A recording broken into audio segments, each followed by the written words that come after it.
Hi, welcome back to Jay's Office Hours. This is Jay Wells, and I'm here to talk about writing. Today's topic comes actually from a reader, James.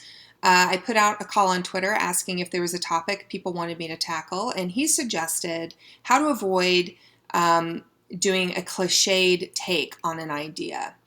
And I think this is a really interesting topic, and it's an important one because we've all heard that there are no new ideas. Most plots have been done before. So as a new writer, or even as an experienced one, how do you make sure that you're not going over material that's been done a million times before? Well, there's a few things that come into play here. First is your voice. Even if a million people have written a story about a bank heist, for example, your own unique voice is going to make that a unique take, as long as you are writing authentically in your voice. If you're trying to emulate everyone else who's written a bank heist story, it's going to be a cliche. But this is why it's important to really try and foster a unique voice. And you do that by writing a lot, by paying attention to the themes and topics that really get your juices flowing as a writer. I've talked on my website about the importance of keeping word lists. It's a technique that I kind of stole from Ray Bradbury. And he says that you should keep lists of things that are interesting to you. And it's kind of a stream of consciousness thing. When you come up with one topic you find interesting, that leads to others, and you just write lists and lists and lists and lists, and you start to see patterns emerge. And these patterns are the topics and themes that you as a writer keep coming back to because they help, or you're working through something, or there's something that you feel really strongly about, and that can very much inform your voice as a writer. So first of all, being authentic to yourself and your point of view is one way that you avoid cliches. Another way is to make sure that you're informed on the canon of what you're talking about and by what you're writing about. And what I mean by that is, if you want to write a bank heist story, go read a bunch of bank heist stories, especially the really well-known ones. See what other people have done before, and look for opportunities to bring something new to the table that no one has seen before. It doesn't have to be a huge change.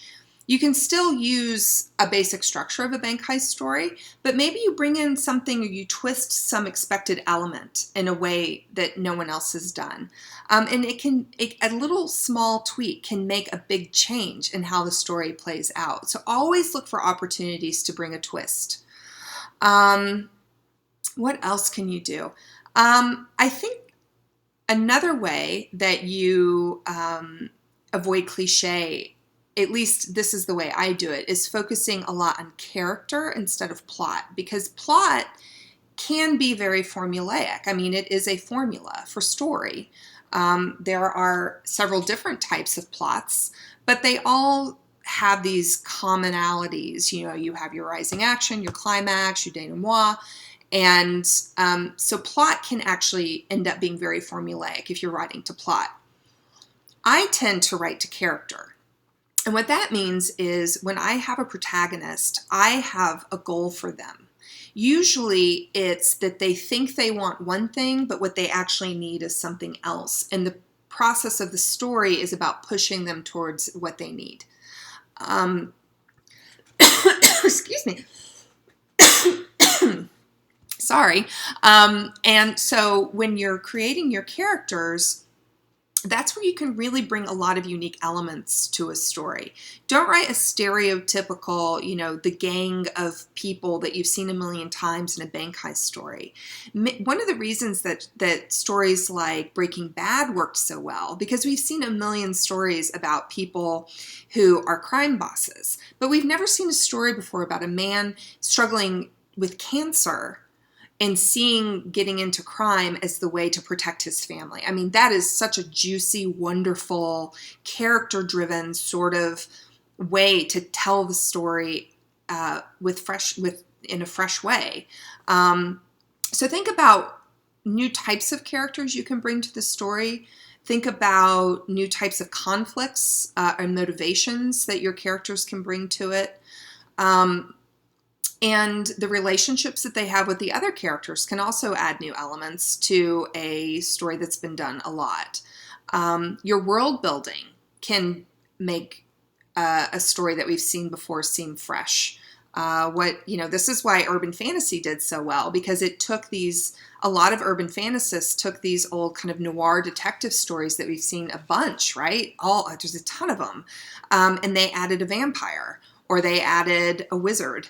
And suddenly you have a whole new, fresh feeling kind of story that's set on a foundation that we do know very well.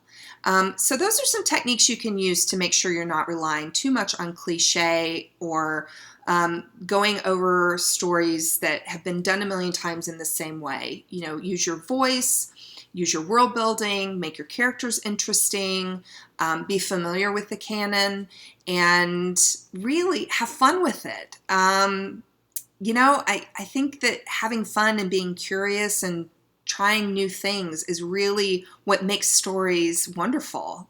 It's what makes them wonderful to write, and it's what makes them wonderful to read. And you shouldn't be discouraged if you have an idea that's been done before. I mean, if you think about it, most of the genres are the same story told over and over and over again. For example, let's look at romance. Romance is a story about two people falling in love, trying to get to a happily ever after. I mean, that's kind of the definition of a romance. But think about how huge the romance genre is. You have all these subgenres of it. And even within those subgenres, you can have a lot of similar stories that feel very different because the writer has brought their own voice to it. They've brought fresh characterization. They've tried different things with world building. And that's really what is so wonderful and creative about genre writing, is you take something that's been done before and you bring a twist. So I hope that helps you today. If you have any other questions, please leave them in comments. Be sure and subscribe to my channel so you never miss one of my talks. And check out my website, www.jaywells.com, for articles on craft and the writing life and information about my books. Happy writing.